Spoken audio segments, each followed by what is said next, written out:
This is Valley News Live at noon.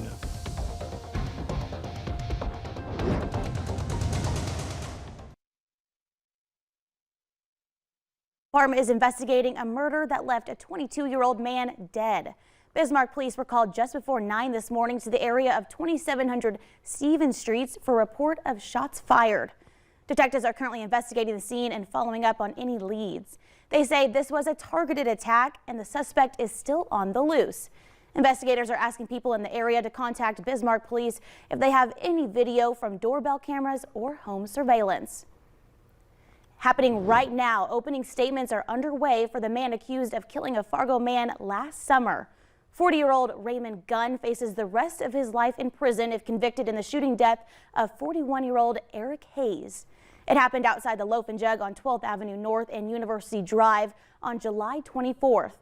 Prosecutors expect to show surveillance video of Gunn approaching Hayes with a handgun while Hayes had his hands raised in the air. Gunn later falls backwards and shot Hayes one time. The trial is expected to last until the end of this week. Fire crews are looking into what started a fire that caused thousands of dollars in damages at a popular Fargo Mexican restaurant.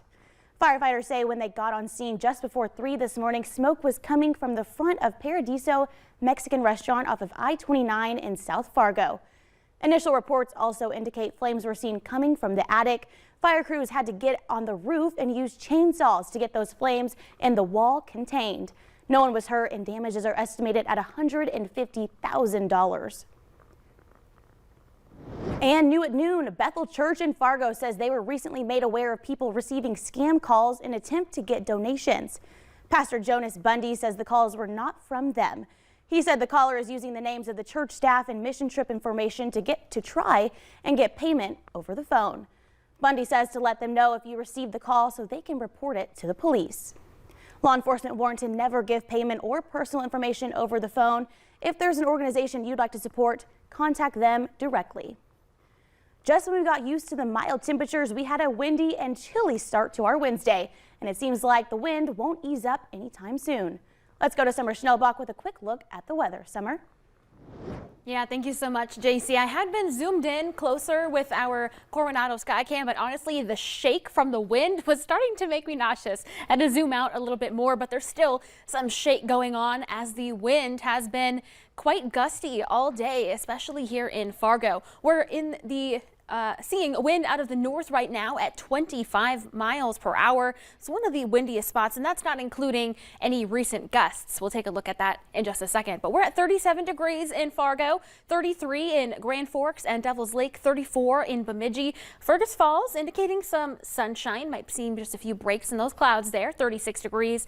And it's 34 in Jamestown. Now, here is the recent wind gusts, gusting to 32 miles per hour out of the north in Jamestown, gusting to 35 in Fargo, 31 mile per hour gusts reported in Grand Forks, gusting to 36 in Oaks. But check out the Sisseton Hills in Sisseton, South Dakota, a recent gust to 40 miles per hour. And as JC said, that wind isn't going anywhere. We're going to continue to see winds between 35 and 40 miles per hour through the rest of the afternoon before it finally starts to ease up tonight. JC, we also have a warm up back in store. Today's just a little bit of a what I like to call a hiccup in the forecast, so I'll let you know the warmth that will return to the valley. Thank you, Summer. Glad to hear it's just a hiccup. Yeah. Here's a reminder to be careful on the ice with those recent warm temperatures that are going to come later this week. Tri-State Diving recently had to pull this pickup out of the lake. They say the pickup went through the ice on the southeast side of Star Lake this past Saturday. Crews were able to get the pickup out of the water and no one was hurt. A North Dakota man who killed his family when he was 15 years old is asking for his 4 life sentences to be reduced. Michael Nugebauer now claims he was physically, sexually, and verbally abused by his father and suffers from PTSD. Nugebauer says he found a gun in his grandmother's attic and used it to shoot his father, sister, and mother before reloading and shooting his little brother at their home in Minokan in January of 1992. He says none of it was planned and that he had the gun for his protection. State prosecutors say Nugebauer told a different story at trial 30 years ago. A date for his next court hearing has not yet been set. As the battle for Ukraine rages on, President Biden is heading to Europe, looking for ways to stop Russia's invasion. Reporter Skylar Henry has the latest from Washington. President Biden departed the White House for Brussels this morning to meet with European allies. Reporters asked about the possibility of Russia using chemical weapons against Ukraine. I think it's a real threat. Thank you. NATO and G7 leaders are expected to discuss how to put even more pressure on Russia to end its war in Ukraine. Those steps could include more sanctions and plans for tougher enforcement of existing sanctions to ensure Russians being targeted can't evade the punishments. Ukrainian President Volodymyr Zelensky is expected to address the meetings virtually.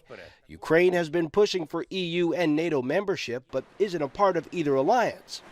President Biden will also visit Poland, in part to thank its leaders and people for taking in millions of Ukrainian refugees. In Ukraine, Russia is still inflicting heavy damage from the air.